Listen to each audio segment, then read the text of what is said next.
ডিফু চিকিৎসা মহাবিদ্যালয়ত বিশুদ্ধ খোৱা পানী আৰু পৰ্যাপ্ত পৰিমাণৰ পানী যোগান ধৰাৰ দাবীত ডিফুত চিকিৎসা মহাবিদ্যালয়ৰ অধ্যক্ষক স্মাৰকপত্ৰ প্ৰদান ছাত্ৰ সংগঠন উচুকাৰ।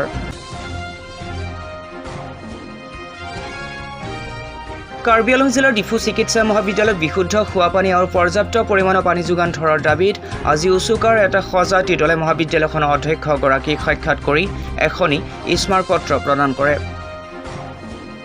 কাৰ্বি আংলং জিলাৰ একমাত্ৰ চিকিৎসা মহাবিদ্যালয় ডিফু চিকিৎসা মহাবিদ্যালয়খনত বিশুদ্ধ খোৱা পানীৰ অভাৱ হোৱাত গভীৰ উদ্বেগ প্ৰকাশ কৰিছে সন্মিলিত কাৰ্বি আংলং জিলা ছাত্ৰ পৰিষদ চমুকৈ উচুকাই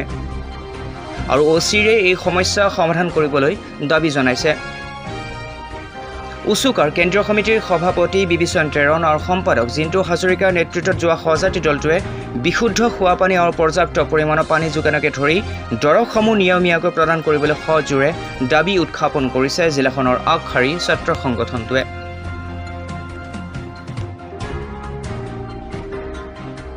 কাৰ্বি আংলঙৰ মেডিকেল কলেজৰ বিভিন্ন ধৰণৰ সমস্যা লৈ আজি আমি মেডিকেল কলেজৰ ছুপাৰিণ্টেণ্ডেণ্টক লগ কৰি আমি মূল দাবী লৈ আজি তেওঁক এখন স্মাৰকপত্ৰ প্ৰদান কৰা যায়। আমি লক্ষ্য কৰিব পাইছোঁ যে ডিফুৰ মেডিকেল কলেজখন, কাৰণ যিহেতু কাৰ্বি আংলঙৰ এখন পিছপৰা ঠাই এখন সুবিধাৰ কাৰণে চৰকাৰে দিয়াৰ পিছতো আমি যেনেধৰণে এই মেডিকেল কলেজখনৰ পৰা আমি সুবিধা পাব লাগিছিল, সেই সুবিধাৰ পৰা আমি লক্ষ্য পাইছোঁ যে বঞ্চিত হৈ থকা আমি একাংশ ব্যক্তিসকলক আমি লক্ষ্য কৰিব পাইছোঁ। সেয়েহে আমি তেওঁক আজি ছুপাৰিণ্টেণ্ডেণ্ট ডাঙৰীয়াক আজি লগ কৰি এখন স্মাৰকপত্ৰ প্ৰদান কৰোঁ। স্মাৰকপত্ৰ প্ৰদান কৰোঁ যে আমাৰ এই পিছপৰা শ্ৰেণী এই পাহাৰীয়া অঞ্চলত যোনখন মেডিকেল কলেজ আছে তাত যেনেধৰণৰ খোৱাৰ পানী ব্যৱস্থা, যেনেধৰণৰ চাফ চিকুণ বা বিভিন্ন ধৰণৰ ডক্টৰৰ পৰা বিভিন্ন ধৰণৰ যোনখিনি আলোচনা আজি কৰা হৈছে আৰু আমি ক'ব বিচাৰোঁ যে অতি সোনকালে এইখিনি ব্যৱস্থা অতি সোনকালে কৰিব লাগে আৰু তেওঁ আমাক আস্থা দিয়ে যে অতি সোনকালে এইটো ব্যৱস্থা ল'ব আৰু যদি ব্যৱস্থা নলয় অনাগত দিনত উচ্চতা তৰফৰ পৰা আমি সেইটোৰ ওপৰত নজৰ ৰাখিম আৰু অনাগত দিনত আমি এই পৰ্যায়ক্ৰমে আমি দিছপুৰলৈকে আমি এই কথাখিনি অৱগত কৰিবলৈ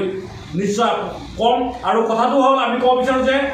অট'নমাছ কাউন্সিলে এই মেডিকেল কলেজখনৰ ওপৰত অতি সোনকালে ব্যৱস্থা ল'ব লাগে। ইয়াত যোনবিলাক বাৰ্ডেন ইছ্যু, এই বাৰ্ডেন ইছ্যুৰ ওপৰত গুৰুত্বৰ কাৰণে ল'ব লাগে আৰু তেওঁ অতি সোনকালে এইটোৰ ওপৰত ব্যৱস্থা ল'ব বুলি আমি সমাজ মাধ্যমৰ দি তেওঁলোকক জনাব বিচাৰিছোঁ। জিলাত একমাত্ৰ চিকিৎসানুষ্ঠান ডিফু চিকিৎসা মহাবিদ্যালয়ত বিভিন্ন সমস্যাৰে জৰ্জৰিত হৈ আছে। তাৰে ভিতৰত এই যিটো চিকিৎসালয়ত বিশুদ্ধ খোৱা পানীৰ অভাৱ আৰু যিটো কেম্পাছত বিভিন্ন পৰিষ্কাৰ পৰিচ্ছন্নতাৰ যিটো অভাৱ, আমি এই দুটা মূল বিষয় লৈ পেলাই আজি চিকিৎসা মহাবিদ্যালয়ৰ যিটো অধীক্ষক বা ছুপাৰিণ্টেণ্ডেণ্টক আমি সাক্ষাৎ কৰি আমি দাবী এখন স্মাৰকপত্ৰ প্ৰদান কৰিছোঁ আৰু তেখেতসকলে প্ৰতিশ্ৰুতি দিছে যে এই যিটো সমস্যাসমূহ পৰ্যায়ক্ৰমে কাৰ্যকৰী কৰিবৰ কাৰণে বা ব্যৱস্থা কৰিবৰ কাৰণে তেওঁলোকে ব্যৱস্থা লোৱা বুলি আমাক প্ৰতিশ্ৰুতি দিছে।